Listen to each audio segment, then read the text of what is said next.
Welcome to Keep It 100 High School Sports on this Sunday afternoon. Grass starting to grow. Got both fellas here today. It's a good day. Like Ice Cube would say, a good Friday, but we got a good Sunday. What's up, fellas? None much. Just tired.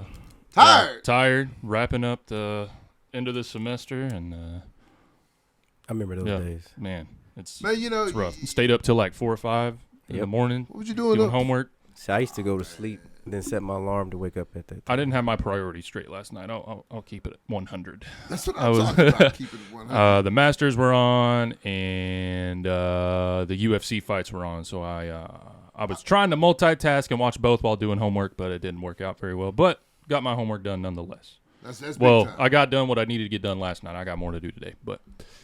Okay. So you talk about the Masters. Tiger Yeah. makes the cut again. That's a good thing. He's not gonna win it, but I think this is probably his last Masters. I think he'll wrap it up. He's always his last master. I think he'll wrap it up and retire and start working on his son, become the number one golfer in the world. Yeah. I think it's incredible just to see somebody. He's up there in age. All the injuries he's had. Beat up. Yeah. He was able to play through 72 holes and make the cut. So he's walking away with still walking away with some money this week, but I think it's pretty remarkable to see that. I don't think we'll ever see the Tiger that we're used to ever again. I think that's apparent. You know why? But why? Because he should have been at IHOP, not Denny's. What does that mean? Yeah. What you mean by that? Because them girls he was chasing from Denny's. Okay. Should have went to Jimmy's Eggs. He got him a Western omelet. You know what I'm saying? He's stupid. If he's really down, he should have went to Black Bear. Black Bear, that's the spot right there. Black Bear Diner's good. I like it. But folks, we're going to get the show started. We got a couple guests. I got the helmet on the table today because we're going to have a legend from himself. Started with the Little Bombers, took his talents to CA, and finished up at Texas Tech. And he should be getting drafted in a couple weeks. We're going to have the man himself on. As this young man got a chance to go maybe 2, 3, 4, but I think he'll go high. He did a big thing in the combine. So good combine, good pro day. Yeah. I don't have a Texas Tech helmet, but I got his high school helmet. But he started with the black and gold. And we'll talk about his legacy, what started from Little League all the way to his college. But he also got to get this young man a shout out because most kids these days do what? Jump ship. He stayed the course. Oh, yeah. That's it. So you got to give him some love for that because most of them, hey, they one and done. Kind of like my man Speary over at Carl Albert. Oh, man. I'm saying he was a rent. He was 1 year rent. Hey, I'm here and I'm out. Who was first to report that? I think it was that Keep It 100. That's what we do here. Then you Beacon and Daly, Oklahoma. Everybody else want to jump on. Subscribe to my show. That's what they want to do. But we're free. We give it to you free, folks, because that's what we do over here. We keep it 100 and we keep it real. But like I said, we're going to we're going to get this going, though. We're going to talk about a little recap of the men and women's basketball, college basketball. I think it was a very, very interesting tournament on the men's and women's side. And the women are just showing out and saying, hey, you men, you guys are getting these big NIL deals, but we're making money, too. I'm telling you, before long, these women are going to be getting paid just like these men. Paid now. I'm just saying. Yeah. I mean, Ice Cube is throwing money out. Drake and Bake and Take and whoever else. One thing women can do is sex appeal. Kind of off topic, but you see Ice Cube's coming to Oklahoma City? Yeah, I saw that. Ice Cube, E40. I'm going to tell you something better, baby. What? I'm going to get you free tickets to that. Are you actually? I'm going to get you free tickets because it's a zoo. I love it. And my company, we sponsor the zoo, so I'm going to take care of you, Big E. Let's get it. You're going to get that, baby. Yeah. So you can go see Ice Cube. That's going to be a good day. It's going to be a good day. That's what I'm talking about, Big E. But, let's talk about these women real quick. South Carolina goes undefeated, and you don't see that very often. Probably the last scene that's done something like that was I couldn't tell they went undefeated. Why is that? It's all about Miss Caitlin, whatever her name is. But Caitlin, she's a baller, man. Yeah, probably the best female college basketball player to come out since what? Lisa Leslie? Or she's pretty good. Like, I don't know. I'm not a fan of her. Sue Bird, maybe? Sue Bird had a lot of hype. I'm not a fan of her, but I think she got game. She can shoot. She's not a ball hog. I know she says she scores a lot of points, but man, when you hitting them, you got to keep going. You can't take nothing from her. But I think she does try to get her team in. But women's rating was outdid the men's rating in the tournament. The men was boring. Yeah, there were some good games. But the problem is once that Houston lost. See, once again, let's talk about it. These kids are transferring, so teams get better, but kids jump ship, and so with the college girls, the LSU girl, she left Louisville to come to LSU and really didn't do nothing. Now she's leaving. Yeah, back in the portal again. Yeah, she's back in the portal. Guys, I think that locker was too dark for her. Too much for her. Too much for her. I don't know, man. I bet you you coming from whatever schools you came and going to that locker room? Louisville. I mean, hey, they might have little gangsters in there. I mean, she probably wasn't used to LSU them. Had some. She wasn't used to them lashes. But like I said, congratulations, South Carolina. Westmoore is a great coach over there in South Carolina. It's funny because she lost a lot of players to the WNBA. Yeah. I thought a lot of those girls are coming back, but a lot of those girls are freshmen. So she'll keep doing her thing, and she'll keep getting girls to come in. Is girls basketball one and done too? Can they go no, one I and think done? I don't know. I don't know. That's a good question. I really don't know that, but I think a lot of girls like to stay because a lot of them not getting that money because I think they're only paying like 100. Yeah, I think. The top girls in college are getting paid more than the top players in the WNBA. So I mean, I think it'd be smart to come back if you have the eligibility, come back and play at school. But yeah. What do you guys feel about Sperry? This transfer portal in high school. Kids leaving, and From what I've read and understood, it was more of a family thing because his mom was still working in Texas and she didn't want to have to keep driving up here every weekend and everything. So it just made it easier on the mom to be able to watch his senior season. But I think that's more so. I think there's other factors, but I think that was maybe the biggest one. Maybe he's wants to play better competition. I don't know. The division he'll play in Texas, he'll be playing a lot better teams. I mean, let's just face it. At that level of Texas high school football, they are better than 5A teams in Oklahoma. You think he'll stay at OU? Yeah. I think he's locked into OU still. Even how spring ball's looking for the backup quarterback. Yeah, I mean, what do you mean? Sperry kind of seems like a competitor to me. The backup quarterback is legit. Yeah, Hawkins, Michael Hawkins. Yeah. What about Thompson? I think Thompson's just there to support. Yeah, he's there more so as a veteran presence in that QB room. In a sense, as a quarterback. So. Yeah, so just a veteran presence in that clipboard, room, which he knew that going into the situation. He's just gonna prepare for draft. What have you heard about spring ball, Big E? I know you cover. A lot of the young guys are showing out. Guys like David Stone, Jaden Jackson, Adebaware, and his going into his sophomore season, he's looking really good.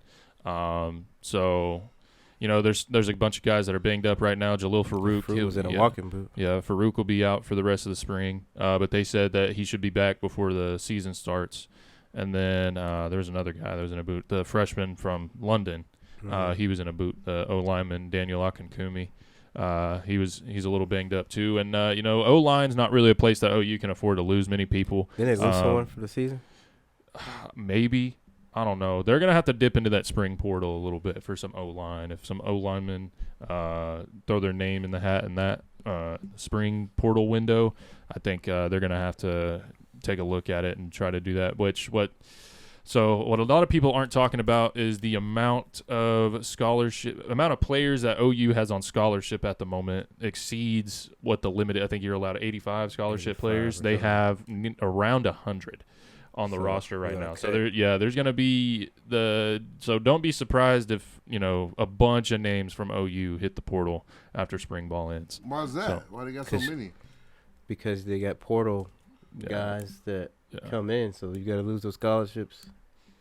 Yeah, I guess they were taking the spring's kind of your tryout approach. So I see. Okay, Venables said, "Hey, we going to SEC. You got to be ready. Yeah. Some of y'all ain't gonna make the cut. Some of y'all gonna be sitting at home. But I think OU's gonna be. I think they'll be a big contender in the SEC. Yeah. A lot of people's not counting them, next year. But I think. You see what they had their win total at? What's that? Betting line 7.5 wins. That's what they got the betting line on. Hey, sometimes you got to prove people wrong. Yeah. You know what I'm saying? One of the things I really want to talk about before we bring Rabbit on is, parents. I know I'm still a parent, but, I have older kids and done this, but, we coach a 707 football team, me and Jonah and Deshaun, and I think sometimes parents get caught up in a little thing. Just calm down and let everything play out. If you just saw my son in 8th and 9th grade, Gabe, he was tiny as hell, and his whole football career. Yeah, no one ever thought he was going to be a football player and turned out to be a decent football player his junior, senior year. Made all-state wrestling and football, but parents, let it play out. Quit jumping the gun and thinking this kid's this and that. Man, you never know. And granted, you never know who's going to move in, especially now with the high school portal. These kids are moving left and right, man. So there's a good chance that, hey, your kid could be the starting quarterback or running back or tight end, but you never know. Or offensive line, D-line, you never know who's going to come in. And also quit thinking your kid's the best. There's always going to be somebody better than your kid. Right. It doesn't matter. It might not be that day, that year, that week, whatever, but at some point in time, somebody's going to be better than your kid. And it sucks because, as a parent, you want your kid to be number one, but at times your kid's not going to be number one. Is it always my daughter or son number one? No. My son started off number 3. He finished off as number 1. But the thing about it, man, we got to relax the parents and let things play out because I think we're getting caught up so much that, hey, we think our baby's this and that, man. Just watching the games and coaching the games I've been doing, Big E. I just hear, moms and dads, crying, my kid can do this, my kid can do that. Man, I'm a 707 coach. 1, I'm not making any money doing it. 2, I'm taking away from my own family to do it, and I love doing it, but I don't want to hear parents cry and moan because, man, at that time is when I'm going to walk away from the game because I've been doing the game for a long time. And the young man that I'm about to bring on this show is a young man that I coach in Little League and had the opportunity to coach and get better and watch his journey grow. And now he has a chance to go play in the NFL. But parents, relax, man. Seriously, that's my word of the day. Relax. Let everything play out. Do not think, hey, because your kid can be a star today. This means he's going to be a star tomorrow, And Correct. the same thing, if your kid's not a star today, don't mean he won't blossom and become this outstanding player. So just want to kind of talk about that real quick. Yeah. And then I really wanted to give up Coach Maples, was a freshman coach over at Carl Albert High School Girls. He's taking a job to be the head coach at Luther head girls basketball coach for the high school team. So congratulations to him. Try to have him on doing basketball season next year. Just a big time. Anytime you can become a head coach for the first time, you want to give you your kudos and your flowers. So congratulations to him, and good luck to him and his Luther girls, and hopefully they can go take care of some business when it gets down to it. Jonah's in here making house calls and all different kind of things, but welcome him back to the seat. So, where am I at?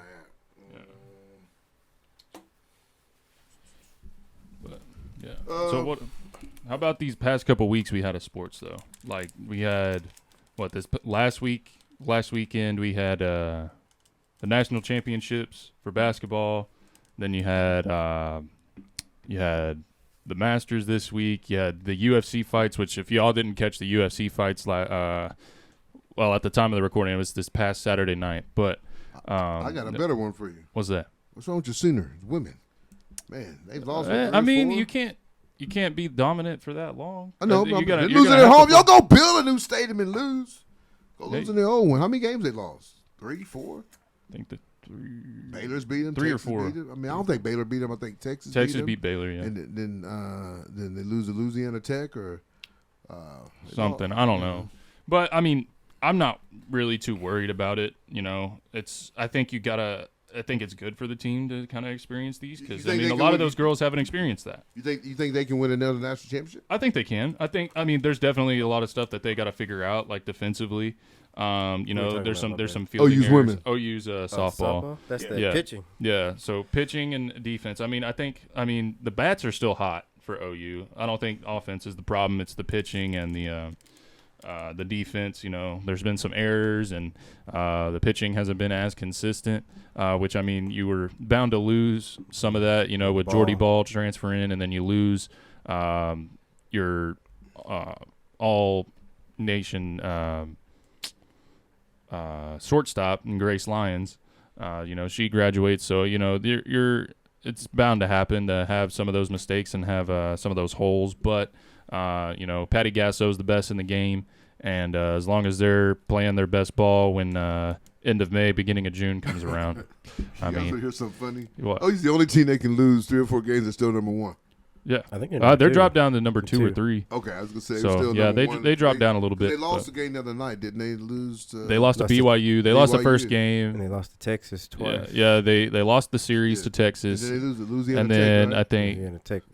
and then they finish up the series against BYU today. It's tied 1-1. So Oklahoma State girls, they got beat by Iowa State. Iowa yesterday. State, yeah. So it kind of tells you right there, man. I mean, it's hard because now like, with the transfer portal, girls can go to different schools. You add 1 or 2 good punches to your team. It can make your team 10 times better than what it was before. So I do like it, but I think they're going to have to do something with the high school. We got to control it, man. It's like now it's just, hey, I can play one season here, then next season go here. But they're going to tighten it down, and they will, because if not, you're going to start having stacked teams, and then, I mean, you know what I'm especially saying? with NIL being a thing in Oklahoma, you get one of these dudes that owns a company at whatever school. It's like, hey, I got a house for your family, and I got a boat for yours, and you got a lake house over here if you come here, So, but yeah, there definitely needs to be some guardrails on that for sure. But as far as like the transferring goes, I mean, I'm still kind of the same how I have been. I mean, if there is a better situation somewhere, why not go? No, But, I feel that way because I've said it. Hey, let my daughter go to high school for 2 years and see how it plays out. And if that school doesn't really fit her, I'm gonna take her to the best situation. Not knocking nobody. I love for her to finish up at Carl Albert, but I'm gonna keep it 100.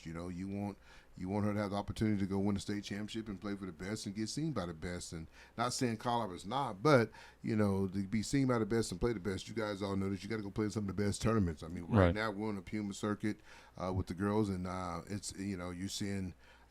Things happen. I don't know. I haven't been paying attention to a lot of basketball lately, but like I feel like I see more kids getting recruited by AAU. Like they get more exposure through AAU than they are through high school. I tell people that, but at the end of the day, if this is a good question, because if you watch high school, AAU basketball is a lot of one-on-one. Get to the bucket. I mean, if you guys both watch the college tournament, it's not a lot of one-on-one. It's pass and go and being playing as a team. I think AAU's a lot of when you go to these showcases, it's a lot of one-on-one. You want to be seen. We had 3 girls recognized last week when we went up to College Station. Brooke Henderson, Annabelle, and Brinley Crawford. All 3 had good write-ups and did good things in the tournament. So and that's good because it brings those girls are doing good things. It's going to bring other things for other girls to be seen and known. But at the end of the day, I think AAU is good, but I think they're also going to come back to the high school and make sure you can play high school and run an offense too. Yeah, because, kind of the same way with like 7-on-7 in football. 7-on-7 in football. Yeah, you're seeing these quarterbacks. I will say, I can see like 7-on-7 is a little bit different because you're not in pads and everything. I mean, basketball is basketball wherever you go, but like 7-on-7, you're not in pads or anything, so it's a little bit different. So, but yeah, I was just it was interesting. Because when my cousin was growing up, it was kind of the opposite. Like, you played travel ball and you played on the teams, to get the reps and everything. But it was still coaches always coming to the high school. AAU's a little different because everybody say, I got an AAU team. But you got to get on the circuit. You got to get right in front of the right coaches. Yeah. And once people kind of find out about you, if you got a little bit of game, you're going to get recruited, folks. Yeah. I mean, it just depends on how your stock is and what you're doing. And I'm going to tell you, parents right now, just don't have your kid play one sport. Have them play multiple sports, man. Mm-hmm. College coaches want to see that because Absolutely. they want to see if you can jump, move, and all that. Unfortunately, my daughter can play 3 sports and really 4 if she's stuck to softball. That's probably one of my biggest regrets in high school is not like, when I was in off-season football, running track, getting faster, getting quicker, perfecting like my running form because that was my thing. I looked goofy when I was running. So yeah, my feet were pointed out outwards. So I'm running like I don't know. I look goofy, but I wish I would have like ran track or something you need to like play that. 2 sports, man. I mean, college coaches said all the time, man. They want to see you play golf. Yeah. Real quick, gonna give a shout out to Eric Sanford. He's taking his business, from Linex to Chose. I think it's called Chose. What is that? It's his new business. So I'm going to have to change the Linex ad? Yeah, we got to change the Linex ad. Where's he moving? He's moving. He's not moving. He's still doing the same thing. Chaos Customs. Yeah, Chaos. I'm sorry, I said Chose. Chaos. Oh, so you got a different building? Yeah, no, same building. Same Everything's building, the same. just a rebrand? Just a new brand, Linex was wanting too much, and sometimes you got to do your own thing. So congratulations to him and his wife and his son, Cade, that's running the business. Cade. They're the same things, folks. Is go see Eric. We'll have a new ad up going, but we want to kind of put this out. So when we go to our sponsors, we're still gonna have his name up and doing big things for Keep It 100. But we want to give him his love because he's doing his own thing. He's breaking away from Line X, and I'm telling you, as a business owner, it's kind of tough to do because you still want that. People know who That Line name X is, brand, but right. now you got to know who this is right here. So Right. he's still the same address, still the same phone number, but we'll have all that on our next show with his ad going. But good luck to him and his family, and hopefully he can take care of business. Go down and see him. He's gonna take care. He just took care of me before we bring Rabbit on. Man, the weirdest thing happened to me. We're driving down to College Station last week, 2 weeks ago. All right, just driving down. Ooh, everybody chilling, talking, laughing, giggling. Boom! We hear this big boom. We're like, what the hell? Blew a tire? No, Pothole. something flew and hit our Windshield. hit the A sunroof. sunroof In your car? and my wife's Oh, car, so that thing. and then put a big hole in it. But guess who took care of me? Eric Sanford. Eric Chaos Sanford. Customs. Chaos Custom. I need some new tires. What does it say? so- He does what? He does fleet solutions, spray liners, lift kits, wheels and tires, accessories. And he'll take care of your broken sunroof. Ask my wife because How the hell that happened? We don't know. But you know what, man? And he also told us what to do. So we get in the College Station, and we're calling people as we're driving, like, hey, man, can you take care of us? Can you take care of us? One person's like, hey, we can, but it'll be Monday, but, we're leaving Sunday. But Eric told me what to do. He said, man, find a collision place. We found a collision place and tell them to put that wrap on it to keep the wind from flopping on it.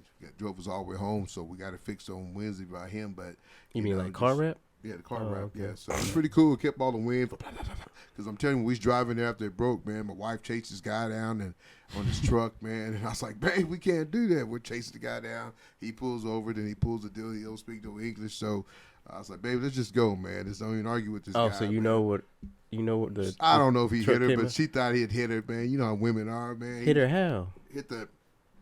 Probably hit a rock and came up and Oh, how you Came gonna down. claim that? I I don't thought know, like man. it came out of the back of his truck. Nah.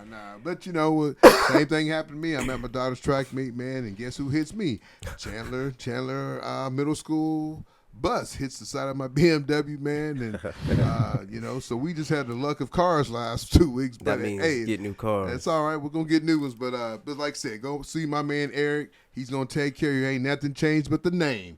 But folks, we'll be right back after what? After one of our sponsors. Keep it at 100 Oklahoma High School Sports. We'll be right back.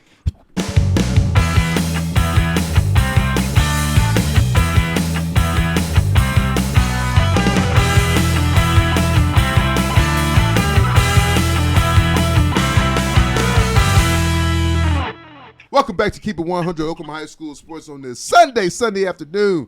We got Mr. Rabbit, Dadrion Taylor on the phone. He's going to talk a little bit of, his next journey. What's up, Rabbit? What's going on, man? Not much, man. Hey, just glad to have you on the show, man. I know you got a lot going on. Thank you for giving us a little bit of your Sunday afternoon. I got Jonah and Ethan on the show with me. We just want to kind of What's just, up? we just want to just chop it up a little bit, man. It's a young man's dream come true, to get a chance to go play in the NFL, and you done all the right things. And before you came on the show, we kind of gave you kudos because nowadays in this age in college sports, kids, man, they transfer, and you stayed the whole time at Texas Tech. So one, blessing for you on that, and two, your coach, man, keeping you there because a lot of times kids get in the bind and you could have easily left and said, I'm gonna go somewhere else, but you stuck it out. So congratulations on that part. Appreciate it. No problem. But Rabbit, I want to start off, man. Let's talk about Little Rabbit. Let's talk about Lil Rabbit. Let's talk about Before he was Rabbit. Yeah, how did it all start, Rabbit? I mean, for the listeners that don't know you, you might tell them your name and then how you got the name Rabbit and and where it started at. So, I want to say I didn't start playing ball till first grade, but I played with my homeboy Jerome's dad, Corey. My first year we played with the Lightning, and then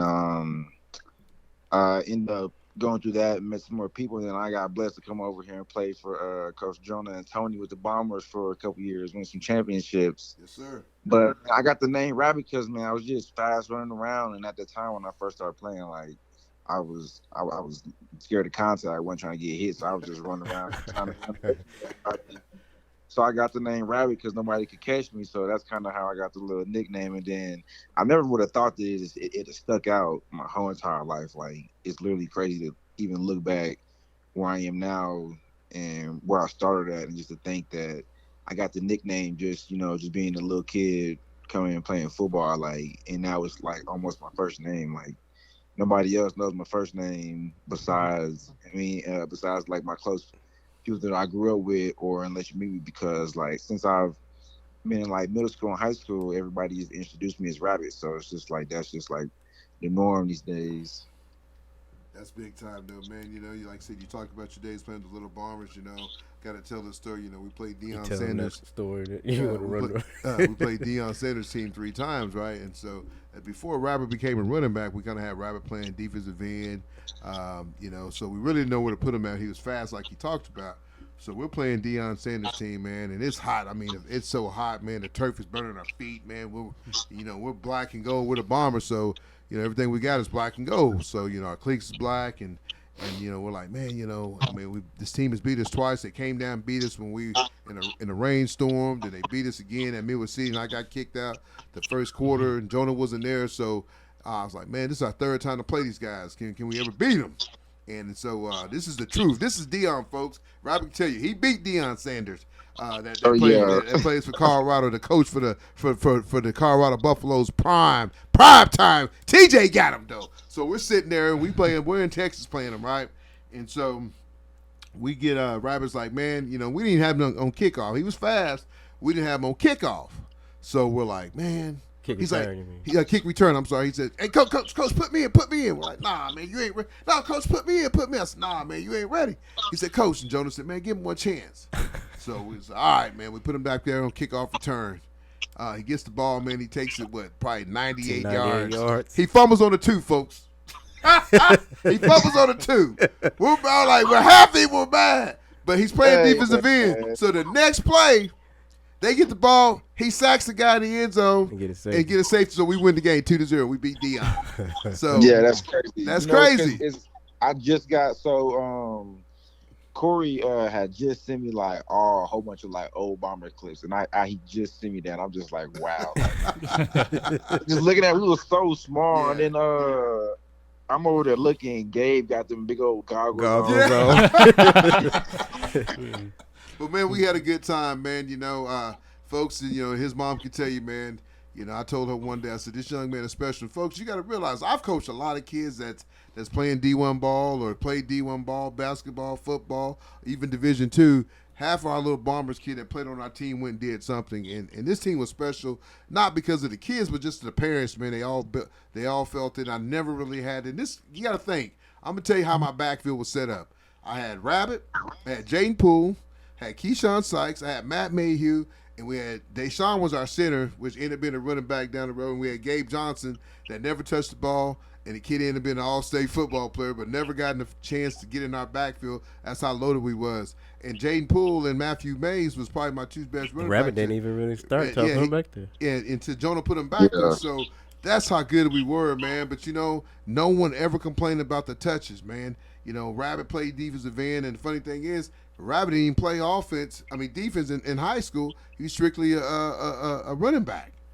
And so, that just makes it good. But Rabbit, tell him how you almost quit football and went to basketball full time. Man, it's crazy. I literally told somebody that the other day, man. So I want to say it was 6th grade.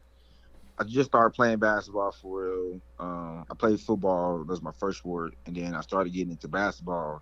And it just became like so fun. And then I started playing I started to get like low key kind of good, and I was better than everybody that I was around that at that time. So my 6th grade year, I did not go to Titan Pod, and I remember Coach Tony drove to my house and knocked on my door and was like, "Get your butt in this car. We going to football practice." literally, yeah. And then so I didn't play the first game, and then so I had to at Carl Library when you in middle school you had to. If you were new to the team, you had to at least do 3 practices without pads on just to make sure that if you was going to stay. So I ended up had to go through 3 practices. And then I can't remember who we played the first game that I came back. But after I came back that first game, it was just like, yeah, we know who our guy is. That's it. Right now, so.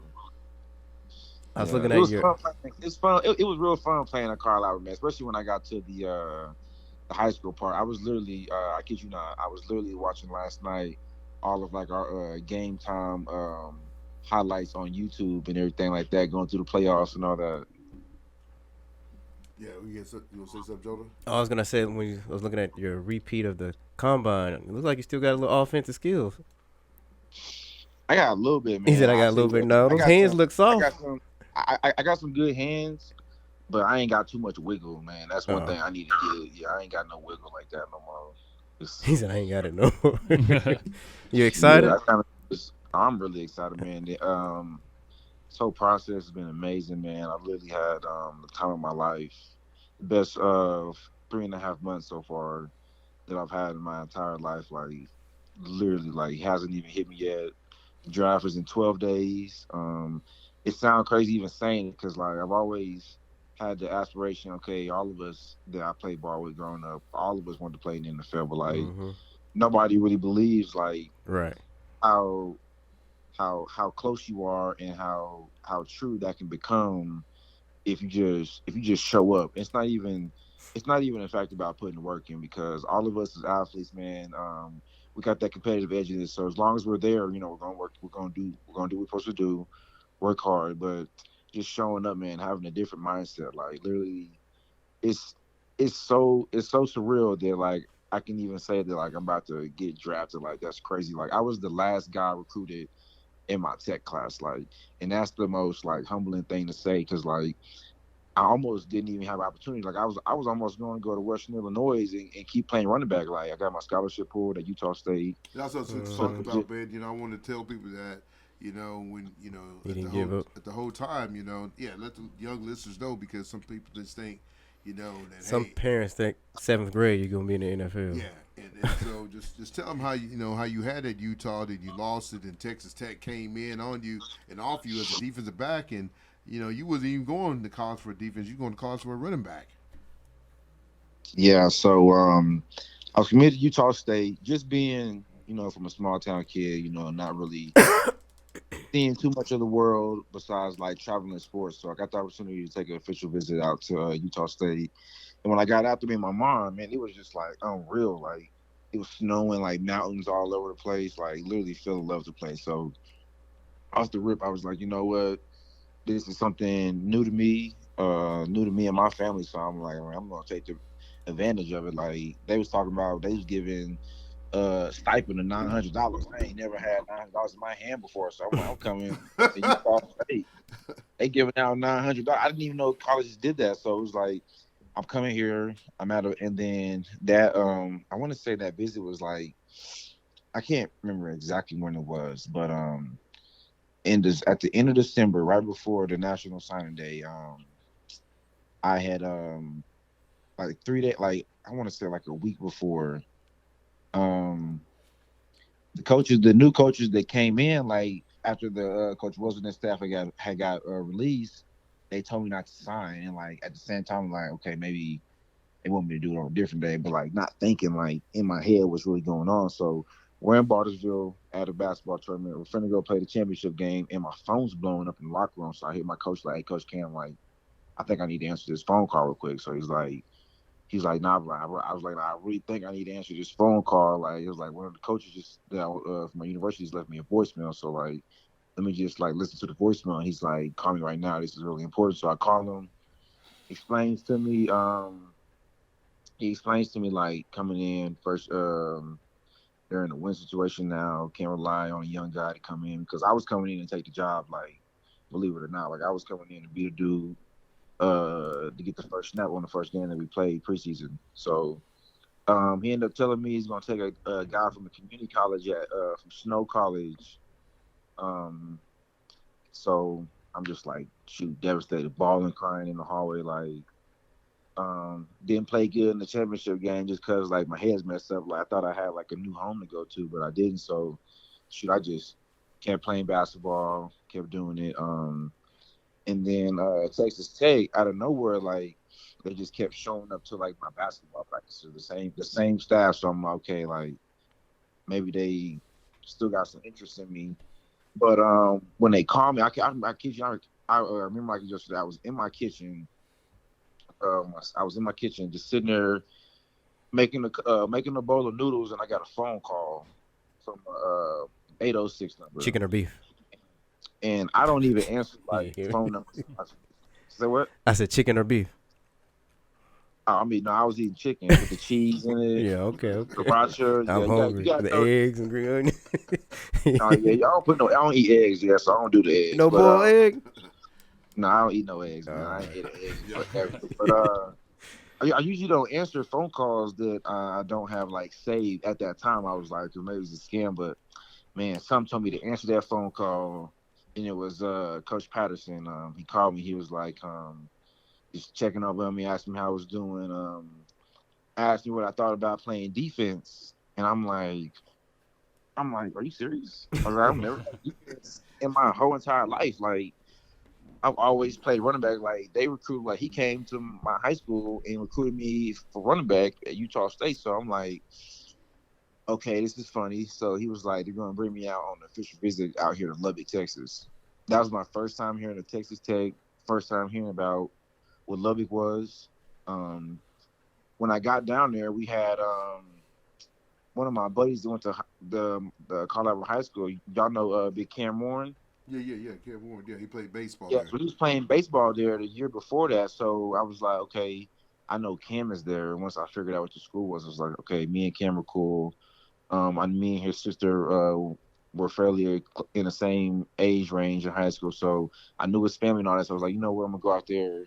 And I told him I was coming. Like, yeah, show me around, things like that. But I didn't have an offer while I was out there until my last day. So all these other kids were out there solidified. They're just coming to hang out for the weekend. But like for me, this is like, shoot, this is all or nothing right here. It's like either I showed them, impressed them a little bit, with anything, like, and then they take me to the defensive room, and I'm flat out just like tell them like, man, I don't know anything about any coverages. Like, I was just handed the football and I ran left or ran right.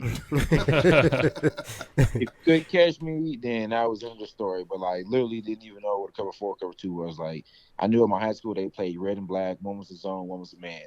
Couldn't even tell you what zone it was, and things like that. So just just receiving that offer, man. When he told me he's gonna offer me, I literally stopped him in the middle of his tracks and I said, "Coach, I'm coming here. Like, you don't even gotta finish it. Like, you don't gotta worry about another coach, another school coming to get me.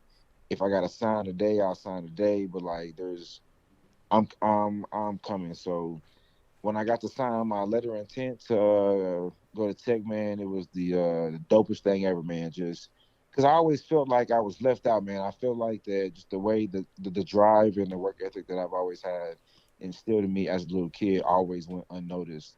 And all these kids around me that got highly recruited in my class and even the class above and below that I felt like I was a lot better than and that I know I'm better than, just never got that recognition, Yes, sir. and I never knew why. So the most like humbling thing to like for me about this whole entire journey is that like I outlasted every single one of them. I'm the last one standing. Like, Mm-hmm. not even like, and the only thing that like kept me going is when I got to Tech after my first year. Like, I really had to look in the mirror and tell myself that everybody's journey is different. I can't look at another man's journey That's it. and try That's to Mm-hmm. it. Preach it. and try to put myself inside of that role. So like, man, just being honest with myself and realizing like, hey, like because like I told someone last night, like my goal when I got here was to be here 3 years and leave. I was here 5 years, and I would not take back a single day that I've had out here in Lubbock, Texas. I become a better man, a better father, a better athlete, a better teammate, and just a better person. Like, Lubbock has taught me how to treat people in the world and really how to hold on to like really important relationships. So like being out here like was probably like one of the best times I've had in my life, and it's only prepared me for what's coming next. So That's it. That's it, man. And you know, and to think about it, man, you know, at a young age, you know, everybody want to get drafted. It seems like you got your head together. you have a young daughter that you know you got to provide for. You have a wonderful mom, and then, you know, your brother, your older brother, and your younger brother, man. So you've done a lot of great things, man. You kept yourself out of trouble. You're not a young guy that we've read about and said, "How, oh, man, Rapper's up there, he's got in trouble." So a lot of these young guys that go to Carl Albert Middle School and this around the Middale and even Oklahoma area, they're getting to see this opportunity what you get. A lot of guys don't get this opportunity, man. Is, you know, Carl Albert, you know, you'll be the second. 1%? Yeah, you'll be the second guy that's drafted from Carl Albert, you know, high school. You had Jason Taylor last year, and you got yourself. But you know, I know E, you got a couple of questions you want to ask him before we let him go. Yeah, just kind of, you know, you were talking about it earlier, like how enjoyable this process was and everything, and just kind of explain like what has been most enjoyable about this whole process. Just finally be able to like call myself a professional and do what professionals do. You know, I'm glad I'm graduated. I don't worry about no school right now until later on down the line. But just the simple fact that I get to, I've got an opportunity to speak to a lot of people that a lot of people don't have access to in just the normal day world. So, one of my favorite moments throughout this whole entire this process was when I went to the East-West Shrine game out in Frisco. It was the last day. I want to say it was either the third interview room I went in or the last one. But I sit down, and I want to say it's the Eagles, and I want to say the Buccaneers. But I could be wrong. But I know it was Eagles and somebody else. I sit down, and everybody has these credentials on our chest. So, like, everybody's name is, like, just broadcasted, like, everywhere. Like, as soon as you walk past them, you can see exactly who they are, what they do, what's their role in the organization, whatever. So we sit down, and the guy from the Eagles sits down second. He sits down second beside me, and I'm looking at this dude, and then I'm taking a drink of water. So when I look over at his name tag, I almost had to like blink again and like make sure I wasn't tripping. This man, Darren Sproles, sat right next to me, and he interviewed me for the Eagles. And like, when I tell you, like, as soon as I realized who that was, because I was like, Darren Sproles, why that sounds so familiar? And then when it came to my head, my jaw like dropped, and he like started smirking, like he started like kind of laughing a little bit. He was like, "How you doing, young man?" I'm just like, man, it's an honor to be even sitting next to you, dude. Like, I wasn't trying to like fanboy him right there, but I was just like, dude, right. Hey, young people, like, the young people don't know how cold Darren Sproles was back in the day. No, that's what I'm saying. And then so I had a really good first practice, and that's what it was. So I met with him on the first day. So I had a really good first practice. After practice, we had an interview with him, and then the second practice, man, I told him when I tell you I showed out at that second practice at the Shrine, man, I absolutely took the show from everybody.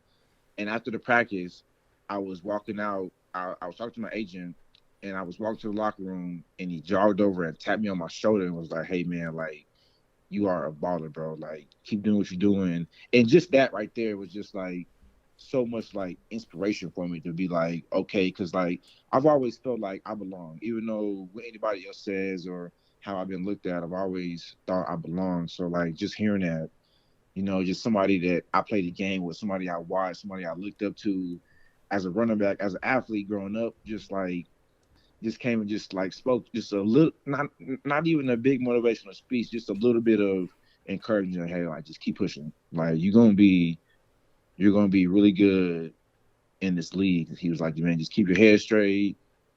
Keep the main thing, man. And just like that was just like the coolest moment. And then second, just going to the combine, like that was insane. I'm a football fan, so I love keeping up with all the athletes around the world and just seeing like all the athletes that I check up on, getting to meet them, getting to hear from them, hear their IQ, hear a little bit of their story, why they do what they do is just, you know, just another fun part of this little journey here.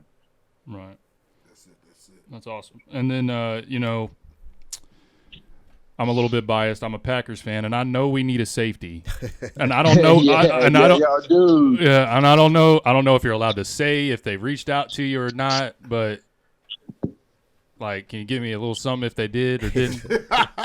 I mean, I can. So I've talked to the Packers before. I've talked to them. All right. I've talked to pretty much every team. is in the NFL right now besides the Chiefs and the Falcons are the only teams that I haven't Okay. really just sat down only because at the Shrine the Chiefs had to leave. I would have met with them, but they had to leave to go play in the Super Bowl. Right.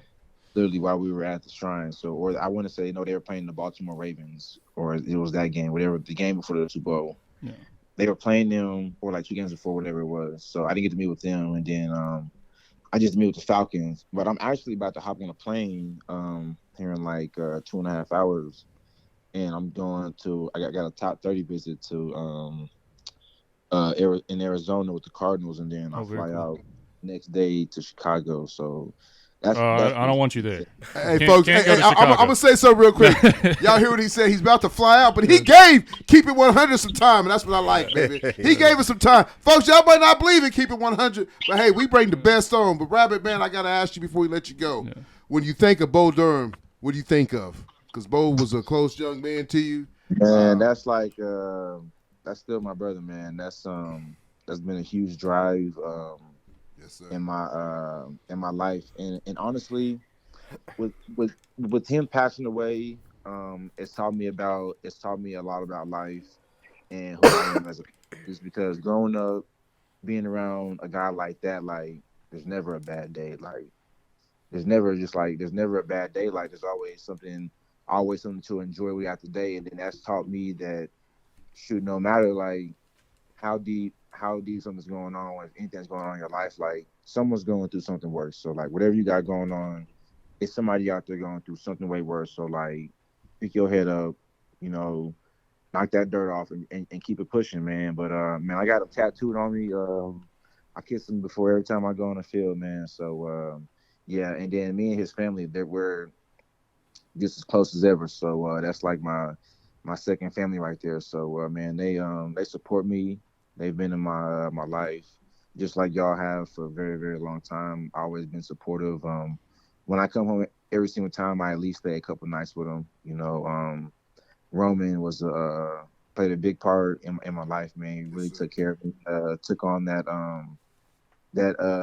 one of those father figure roles for me as a young black man. Like, you know, in a society we live in now, like the black father is lacking. So he took on the responsibility that that someone else couldn't do. So just like a lot of coaches and role models I had into my life. So that's really why I am the man I am today. You know, a lot of the role models, the male role models I've had in my life growing up. So yeah, like when I think of my man Bo, man, there's a whole bunch I could think about, man. Literally, like I literally text him. I literally sent him an invite to my draft party, but he ain't gonna be here. But he'll be here in spirit, though. That's it, Yeah. man. You know, Rabbit, one thing that I got to say before we let you go, man, is that, you know, and I got this when, you know, when you sent me the draft invite, you know, I sat there, me and Jessica sit on the couch, and we both kind of cried because, you know, the man that you become, you know, becoming a father and everything that you're saying here, you know, I'm loving it because it's like a dream come true, but you got everything, you know, planned out, worked out. You know, most guys like, oh man, I can't wait to get drafted. Go give me this gold chain, this new car, and this house and that. And one of the things I told you when I text you is like, man, don't forget what you come from. You know, people's gonna be reaching their hand out to you. Everybody's people you ain't even known. But you know, man, like I said, the person that's been by your side has been your mama from day one, and so make sure you take care of her and just and stay humble. That's the only thing that I can tell you as Coach Tony is stay humble because enjoy the moment. But man, the moment can be taken that quick. So make sure you invest right. Make sure you, like you said, you graduated, man. And I am so proud of the young men that you and my son and some of the guys I've coached become because, you know, my son, I got to share something very special. My son won a national championship, and as a father, I got to sit right there next to him. As a father, I get to watch one of my daughters walk down the aisle, and you know, I'm getting older each day, and you know, people pass away quick these days, and some don't get to see everything. But I just thank God when He got you in a good situation, and wherever you go, man, I put they're not only going to get a good player, they're going to get a hell of a man and a hell of a father and a hell of a role model, because all these young men that they go to Carl Albert middle school and high school and, like I said, the Middale area, they look up to you, man, because you're something special, man. I mean, you went to, like you said, you was going to Utah State and losing at Utah State, and I remember all that because I was part of that with you, and then Texas Tech coming to you and, you know, never played defense. Never played defense besides defensive end in Little League. But, I mean, you're a story, man. I mean, you really are. So, I mean, you preach the story and tell people about it because, man, you know, people think everything's given, you know, like, hey, Rabbit became this and just became a star overnight. No, you worked for everything that you got. You worked for it, and you deserve everything you get. So keep balling out, man.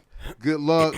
I don't know if I'll make the draft party, but I don't think I can ask you if you do get drafted to say, love you, Coach Tony. And, man, I feel like a hell of a man. That's all I need, baby.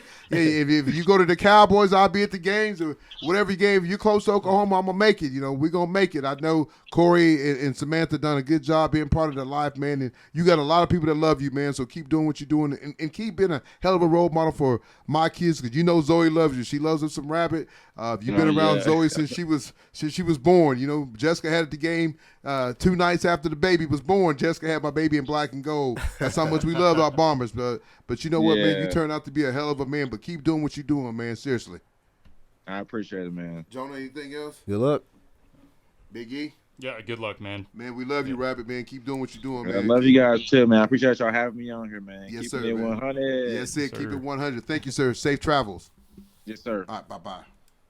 Well, folks, that's Rabbit Dadrion Taylor, the outstanding Little League Bomber running back. Yeah. Became a Carl Albert Junior High running back. Then he took his talents to Coach Rose over there. And guess what? I tried to steal him. I did. I tried to steal him and bring him to Choctaw. Wouldn't that have been nice? But that wasn't about to happen. He made the right decision staying at CA. I did try to steal him. I went out recruited. He was going to live in my game room. But he decided to cheat. Wasn't going to cheat. I said he was going to live in my game room. Oh, okay. Yeah, he was going to have an address. Oh, okay. A real address. A real address. It wasn't his, but it's going to be a real one. But you know what? He made the right decision staying there. But, folks, you hear what he said. He had Utah. That's going to be the running back. They bring him in. They lose him. Is that crazy? That's Never crazy. Playing no defense. And the funny thing is that the kid, he said the kid came from Snow. I played at Bethel. The quarterback I had at Bethel came from Snow Junior College. So, but, you know, just it's how God works, man. It worked out good. And the biggest thing is he stayed all 5 years at Texas Tech. He never got in the portal. He could have tried to come home to Oklahoma State, and he stayed there. They didn't recruit him. But guess what? Especially, I mean, when his coach, you know, when he left and joined the staff at OU, still stayed at Texas Tech. So big kudos to him and his big thing, what he's going to do to the next level. I think I have a feeling. I think he's going to go to Seattle. I think he's going to go to the Legion, the Broncos. You know, but you know whoever gets him, Seattle or Broncos. I think he'll get Seattle. I think he'll get Seattle Seahawks. You know, whoever gets him, man. Like you said, he got some offensive skills, so he gets interception. He taking it to the house. But folks, we ain't done. We're about to bring on the new head coach for the Westmoore Jaguars. I know we sat here a few months with the old coach. Now we're gonna have the new coach on, but that's what we do, folks. We keep it 100. We don't care where you at, and what you got going. So we're gonna bring on Coach David White for the Westmoore Jaguars in a few minutes after one of these sponsors. Keep it at 100 Oklahoma High School Sports. Man, Dad, all this crazy weather has gotten our roof and gutters all messed up. Good thing we know some guys over at Rain Down Roofing and Gutters. They can inspect and repair your roof and gutters and get in contact with your insurance company in 72 hours or less. Call Jay Hunt at Rain Down Roofing and Gutters at 405-473-0674. No job is too big or too small for Rain Down Roofing and Gutters. Welcome back to Keep It 100 Oklahoma High School Sports. We're going to keep this rolling, folks. We had Dadrion Taylor on, Rabbit, that Texas Tech outstanding. Now we got the new head coach of the Westmoore Jaguars, Mr. David White. What's up, Coach White? How you doing, man? Hey, man, I can't complain. It's Sunday. The Masters on. Don't know shit about golf, but it's on. I'm going to tell you about golf. I'm going to tell you what I like about golf, Coach. Golf, it puts you to sleep. Put you to sleep. My wife said, Tony, yesterday we got home. Zoe had an 8 o'clock game. We got home, and I had golf on the living room and the bedroom. And she said, why are you watching it? I said, man, it's kind of like that little music. The white noise? It's real quiet, light. You hear the clapping here and there. It put me to sleep. But, Coach White, I know you're glad to be home, back to Oklahoma. I got Jonah and I got Big Ethan here with me, and we want to just take a little bit of your time and ask you, what's it feel like being back at home and being the head coach at Westmoore, at the Westmoore Jaguars? Yeah, no, well, first of all, man, appreciate you getting me on. I know you've been doing your show for a long time, and, we stay in touch, obviously, but to get back on with you guys, and plus just get back here in general, it's been a little bit of a process, and I had the big vision at some point, somehow, somewhere, and to get back here was a right fit for both sides. And so, yeah, to get back here is good, obviously, with wife from Choctaw, we got our kids, and just overall, when I left Nevada, my whole goal was to just go back to high school, make a difference, spend more time with my kids, and enjoy what I do with my family. So to get back here in Oklahoma and a 6A program competing against the best has just been a great opportunity. Obviously, change and the transition, especially early on, and still a little bit of taking over for a program, and there's some gray area coming in, and so. But again, that's life, man. You got to handle these challenges, and every decision we make, you got to make right, man. So excited about it, but like anything, it's a grind, man. You got to get it done. Yes, sir. Yes, sir. Well, Coach White, for the listeners that don't know you, tell them a little bit about your coaching background. I know you been at, I always tell people this, man. He is the foundation. He built Bishop Gorman, so I know it kind of started there. But tell the folks that don't know you that, hey, they're going to get to know you, because I tell people all the time, I know my man Zoe was at Westmoore and did a great job for 8 years, but, sometimes you got to change, kind of like the president. You got to change them out, and I know you're going to do a big job at Westmoore, so tell the listeners a little bit about your background. Gotcha. Well, first, obviously I've just from what I read a little bit, and I tried to stay out of it. One, I'm not a boat cruise act, whatever the hell they people were saying. I'm a comedian working cruise ships or something. I did it for a month back in the day. 4 shows told, and who wouldn't go out and make $2,000 and wake up in the morning in Ensenada or Cancun and make people laugh for 40 minutes and get back home and make $2,000. So Wait. Time out, Coach. Say that again. Say that one more time. You got me over here crying. What do people say? No, you hear some of the little blurbs I got it with his Facebook or other stuff. Like, oh, man, this guy's a boat act. Did some comedy. Didn't know who I was, or never been to Oklahoma. Or the funniest one I heard is that some bigwig guy from Jackson Hole's coming here to get his summer house. I'm like, my summer house? That should be flipped. You want to get the pad in Jackson Hole, not here. So, but it is what it is, So I kind of stayed out that lane. But I told everybody all the time. I told my parents, to the kids, like, who wouldn't want to go out and make $2,000 and wake up in Cozumel or Ensenada and fly back home to Vegas and make $2,000 and make people laugh for 30 minutes. So sign me up. But that's just part of who I was. So when I graduated, I played college football at UNLV, then as a quarterback, finished as tight end, and ended up being an all-conference tight end. But the next level playing tight end wasn't going to be my gig. I had a chance to do some stuff to go to Vikings camp. I'm like, I'm good. I mean, I'd get killed playing tight end. I did it because we threw the ball, and I was tired of being the number 2 guy, and so it just worked out well. I caught a lot of balls and had a fun time. So did that. Then I knew I was going to coach at some time, but I didn't want to coach right away. It could have been a GA at UNLV then, and I wanted to go just have fun. And so I did. I traveled, and I did comedy, and then I played in Europe for 2 years. So I had 6 months of playing football, 6 months of comedy. Then I shut it down and started doing motivational speaking, and that's kind of how the whole Oklahoma connection really got rolling, because I asked Bob back in 2000, my second year coaching high school football. I was in New Mexico at the time. My first job was a head job, and I said, hey, I met Bob in Dallas. He was doing a coaching clinic, he was speaking at a coaching clinic in Dallas. Literally 2 weeks after they won that championship, he had the trophy in hand, and I just freaking walked up to him and said, hey, man, gave him a VHS tape. Back in the day, old school, gave a VHS tape with a crinkly sweatsuit on where you can hear me walking a mile away. And I gave it to him and said, hey, Coach, I do this motivational thing, and I make you guys laugh. I just turned around and walked away. And a year later, him and Matt McMillan called me up and said, hey, man, we want you to come speak to the team. And so that connection with OU just kind of started then. And then when I got to Gorman, Bishop Gorman was an average team. Every bigwig that runs the state of Nevada, from the governor to the Steve Wynn to the Fertitta brothers, Dana White, that was their school. And it was a neat school, but they just were okay at football. 3, 4, maybe 5 wins a year. Guy going to college every 10 years. But anyway, so I took the job and just went full speed, man, and stayed in touch with guys in Oklahoma. And I was really ahead when it came to doing schedules around the country. Teams stopped playing us in towns on non-conference, so I went to California, I went to Seattle, I went to Missouri. We went to Texas for the first time. So we just started doing stuff different. And then for recruiting, I was just a full court press guy, man. I made sure my guys were ready, got on the phone. And so I went to a couple OU camps with DeMarco and Ryan Reynolds, really, because Ryan Reynolds was before DeMarco. Ryan Reynolds was a stud who played for me in Arizona.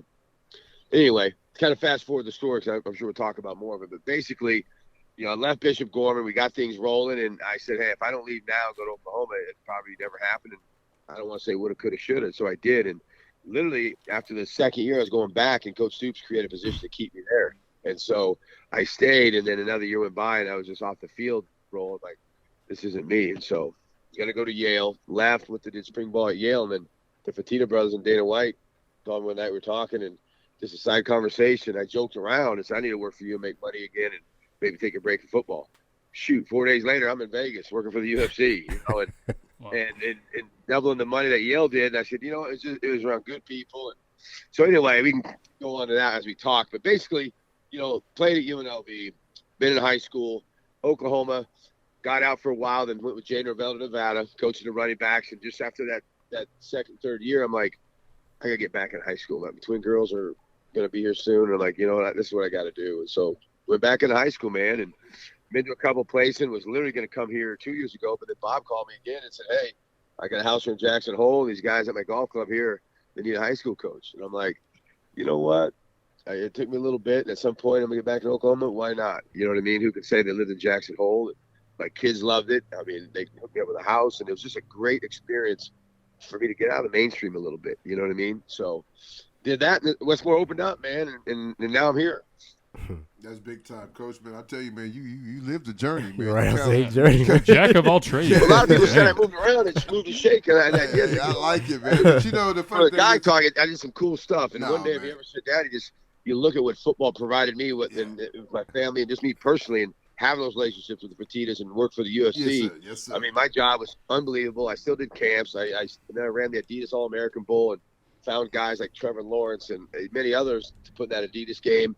And then even since I've been back in high school, I coached an All-American Bowl in San Antonio twice. Since I've been back 5 years ago, I was O-coordinator with C.J. Stroud and Bryce Young. And then the next year I'm the head coach, and Cade Klubnik's their quarterback, and we won it. And so in 05 was my first year I did it. And so 3 years in the game, 3-0. So I've done a lot of cool stuff and met a lot of neat people all through coaching. And I just worked my butt off, you know what I mean? And Coach, I know you. I've known you for a while, man. So it's kind of like, we met when DeMarco's nephew was playing at Choctaw. My boys were at Choctaw. J.E. was a stud running back, just maybe a freshman, sophomore. Sophomore getting off, did big things, man, and you guys ended up leaving. It sucked because I think, he'd have done big things, and he ended up going to playing college football too. But, Coach, like I said, you got a lot of good friends, man, and a lot of people from OU know you, and people don't know you and Dana White are best friends. So, when you got big time celebrity friends like that, people's always going to talk because they want to be in your shoes. But I tell you right now, you got a lot of big shoes to fill over at Westmoore. A team that is coming off a playoff and winning 7-8 games for the first time in a long time. But what do you got coming back? So I know you guys about to have spring ball kickoff, but what's it going to be? Is it going to be a big challenge for you moving forward? Yeah, like anything, change is change. It's always, when you start new somewhere, you got to get your vision, but at the same time, you got to respect the history. You know what I mean? Whether there's a strong history, light history, doesn't matter.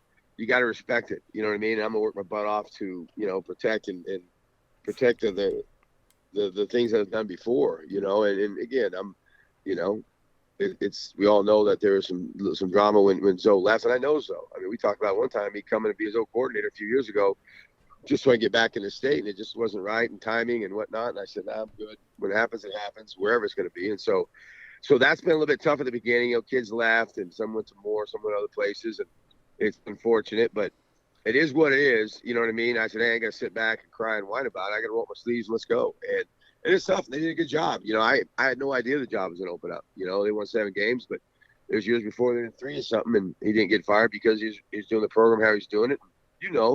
It's a tough league. I haven't told my kids once we're going to be 11, 12, and 0 and win the state championship.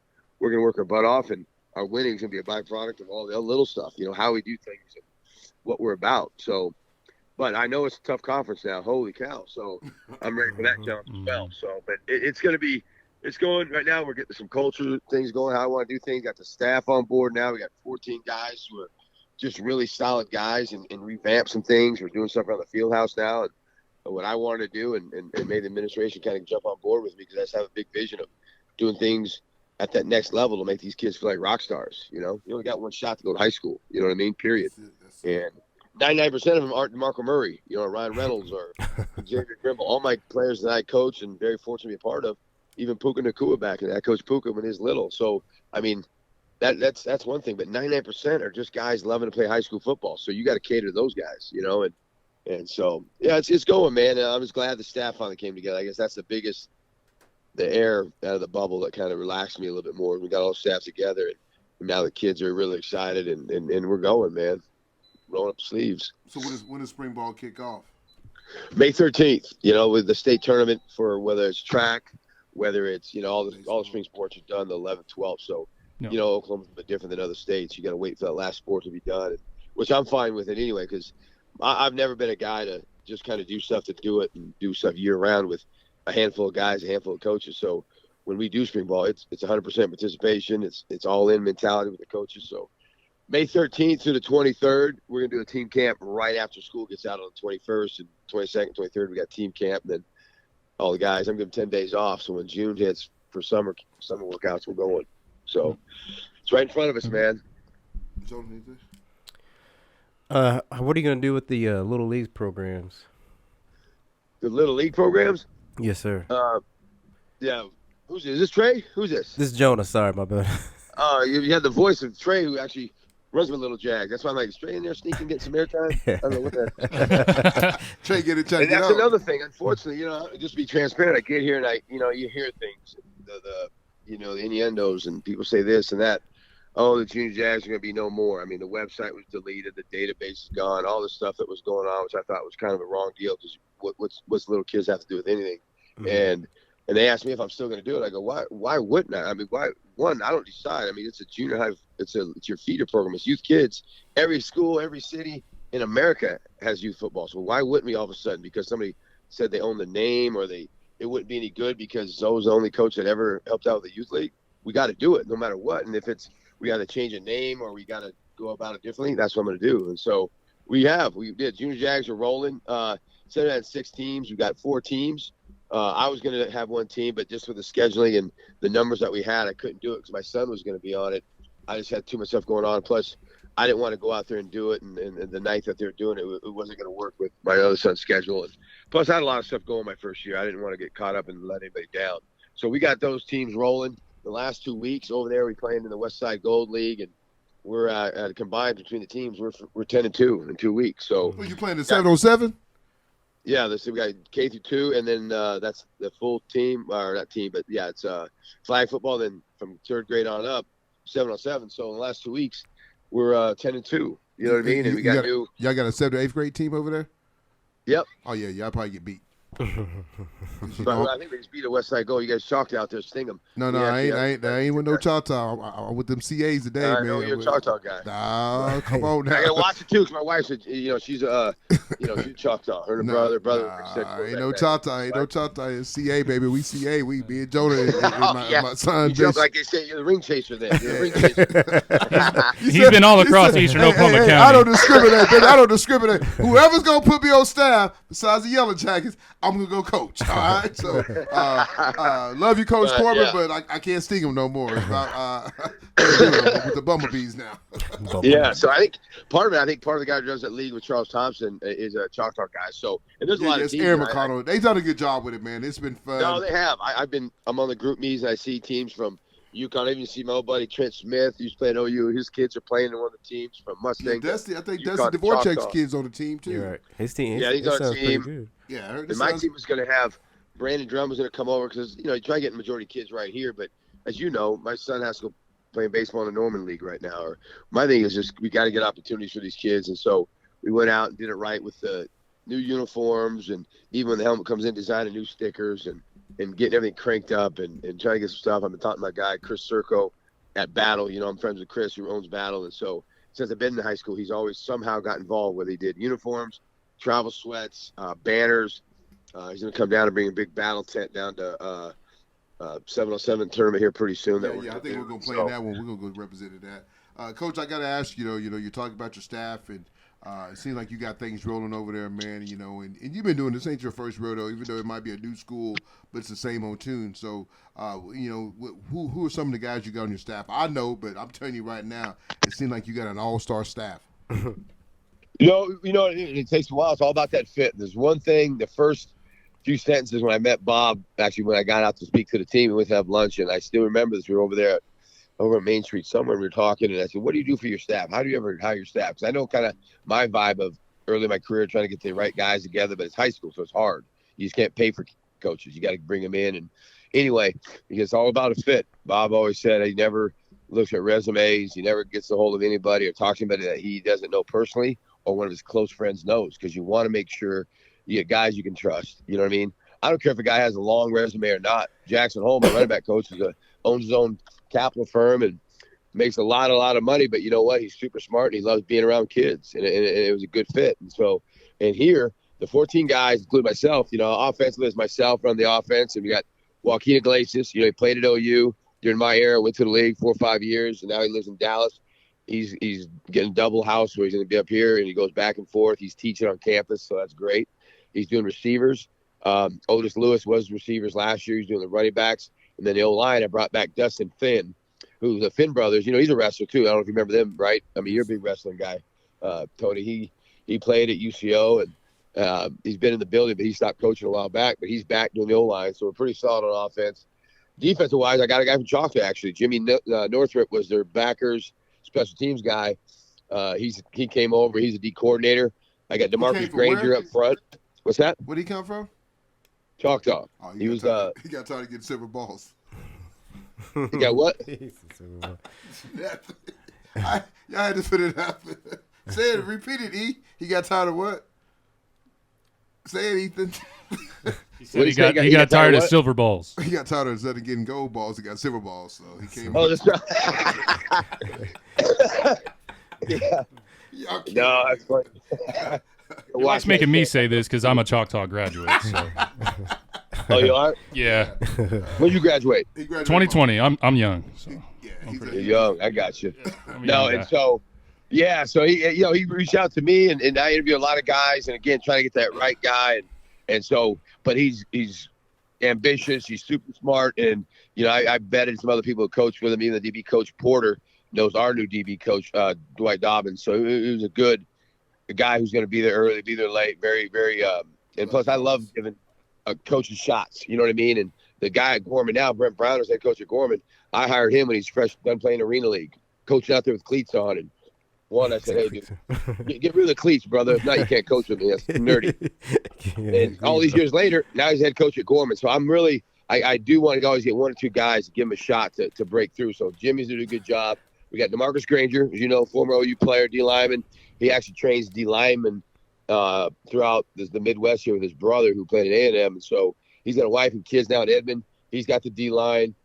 I got another linebacker coach who's in, but I don't really bring him up much because he's got to wait to switch over his teaching thing. But DB coach Dwight Dobbins, he as you know, Sooner 7, he does the DBs. I met him when I recruited kids here from Nevada.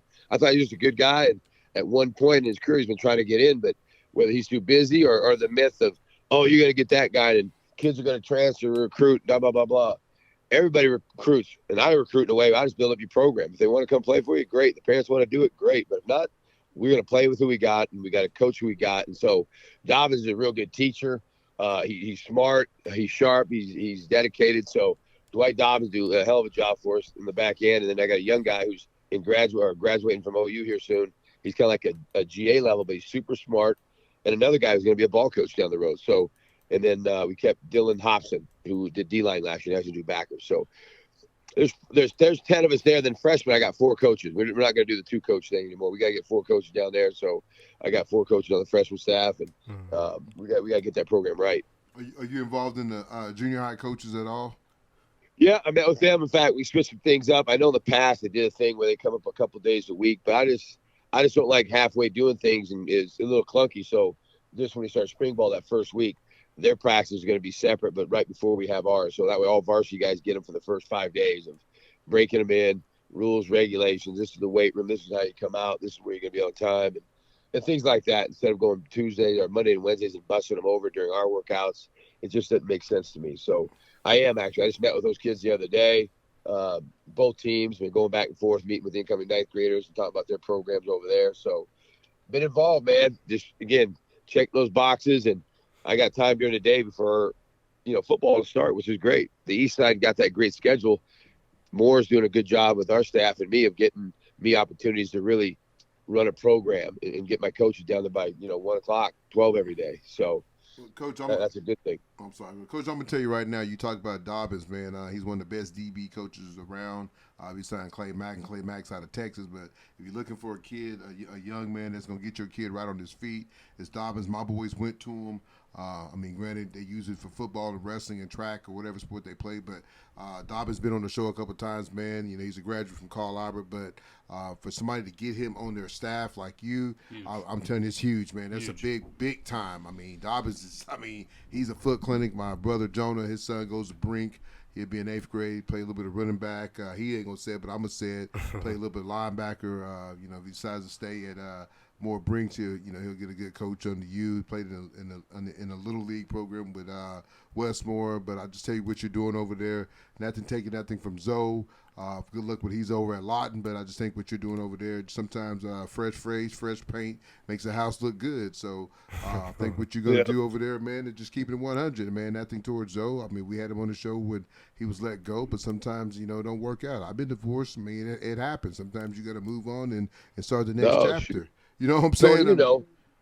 I've been told no how many times trying to get back in Oklahoma. Hey, a lot of times, Coach, me and you, hey, folks don't know. I know me and Zoe is like family, but me and you go way back too, man. There's been times that you'll be on the airport and you're like, hey, tell me about this job. And folks, it's not like he wouldn't snuck under Zoe and took it. It's so funny because when he said that quote at the beginning, I read a lot of his Facebook posts and, I'm over there defending the guy and the people are like, what the hell? You just had Zoe, but Coach White's a good guy, man. He does talk like a car salesman, but he's a good car salesman, though. So, hey, man, you got to move and shake, brother. You got to sit around and wait, man. The only thing you wait for in life is go swimming 30 minutes after you eat. Other than that, you just got to go. And you know what? You just got to roll up your sleeves. And, again, I inherit some shots and Zoe left. And, again, I have all the respect for anybody who coaches anything just because there's a lot of work and effort. And, again, Zoe, I stopped talking about it early on. I said, hey, here's the deal, guys, especially the staff who want to hire guys that want to stick around or we kind of moved on with. I said, hey, man, you got to be all in, man. I get you got to have friends and support him. And I hope he kills out there in Lawton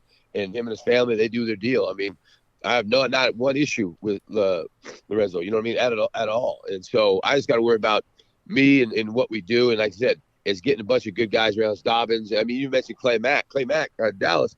Me and Clay played together at UNLV, so I've known Clay forever. And so I got him coming up on a Saturday here in July, late July. He's going to come up and do a little clinic for our DBs. And, so I'm trying to figure out ways just to enhance all these kids' opportunities to give them the best shot for Friday night. And people have value certain things. I value the cleanliness. I went in there and had them recarpet, repaint, and we got graphics coming in. I got just cleaned up everything because I want our coaches to come in there and the players to come in there and get air in the chest. Redid the team room.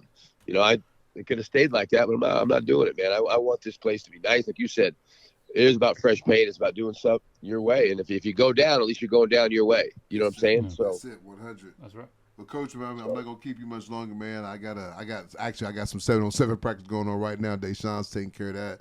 I'm coaching the high school. Coach, I'm like you. I'm shaking and moving. I ain't got a kid on the team. Move and shake, brother. Move and shake. Hey, man, but Coach, you got one shot at this thing, man. So you got to roll. But hey, Coach, I appreciate you guys. I watch that stuff. I talk to the twins down there up in Tulsa, the twins, the big twins, and I've got to know some people throughout the state for a long time. So I know the challenge that I have me, man. I'm excited. But again, it's like talking to you guys and just connecting those dots and let people know who I am and what we're trying to do over there. And all I can do is all I can do. You know what I mean? And keep the main thing, man, and everything we do. So, Coach White, I appreciate you guys. I'm going to say one thing before we let you go. I'm going to give Westmoore 2 to 3 years, man. And you talk about that east side of the schedule. He's going to dominate that. I'm just saying it, man, folks. I know this guy, man. I ain't the 7th grade class. I'm just telling you, Coach White. You will have. Well, you look at the thing too. We all got 80-yard indoors. Yeah. And again, they're redoing a little bit of the field over at Southmore. Good for them. Us, we got a brand new stadium with no track around it. You know what I mean? Yes, sir. We got the 80-yard indoor. And we're gonna have a new field house in 2 years on the next bond, hopefully. You know what I mean? So you look at that strip right there and the softball complex. We'll look like an East Side school, if not a Texas school. and Westmore's a great location. I'm telling you this, man. They're giving out NIL deals in high school. I didn't know that till the other day, and I'm gonna try to get my baby one. But folks, I'm telling you, I man. just met with I met with the guy that is hired by all the school. I had lunch with him the other day. Just 'cause I want to get ahead of it and start getting some plans going. So I had lunch with him the other day. So moving is shaking, brother. Shake it, Coach White. Where were these coaches when I was in high school? I'm telling you right now. Shaking, man. Hey, Coach White. Coach White almost got the job. Tell about Noah. Forget college. Hey, Coach White almost got. Was it Deer Creek? You was real close to getting. Yeah, it was me and Jay Wilkerson, and he got it, and he went there for a year. Hey, I'm telling you right now, he almost got the Deer Creek job, and he got that job. We were shaking with him. So I tell you, folks, man. hey, I'm just keeping it 100. My boys are gone now, but I'm just telling you, if you're looking for a good coach, I know I got the Carl Albert helmet on the table, but if you're looking for a good coach on that side of Southmoore and Moore and Westmoore, hey, not take that from Coach Bryant. Don't know who's over at Southmoore, but I'm telling you, man, get on Coach White, Coach White's train, because when it takes off, you might not be able to catch it, because I'm telling you, he's going to do big things. He's going to be the new Bigsby on this side of the state. Mark my word. I still got 5 more years of doing Keep It 100 before my baby graduate. Mark my word what I'm saying, and that's real talk. Coach White, love you, brother. Good luck this season. I'll come see you at spring ball, okay? Gotcha. All right, brother. I appreciate it, man. No problem. Thank you. Thank you. Bye-bye. Well, folks, that's Coach White, man, the new head coach of Westmoore. And I'm telling you, folks, hey, I'm telling you, he's a real deal, man. He talks like a car salesman, but he sells cars. He's going to go sell that Genesis. He's going to sell that BMW. He's going to sell that Porsche because he knows what to do. Hey, he's got me ready to put a W on my chest. Hey, I'm telling you, listen to me. Hey. His best friend is Dana White. You know how much money he got? He worked for you. Hey, I'm telling you, man, he got listen to his staff. Yeah. Dwight Dobbins, a bunch of dudes that have played at the next level, NFL, he college. said my man living in Dallas got a home here, and he said then he does real estate. Yeah, like what? They do real estate. There ain't nobody in the state. real estate. Well, folks, we're going to wrap this up. Only thing I got to say, because he wants to get into the Super 16, I got to get the 7-on-7 practice. Man, I think we had 2 great guests on. Super 16 is coming out here April the 23rd, and 20. I think that Tuesday, Super 16? Wednesday. Super 16 is the middle school all-state game for the middle school, and they get picked from all parts of the state. Yes, basketball, girls and boys.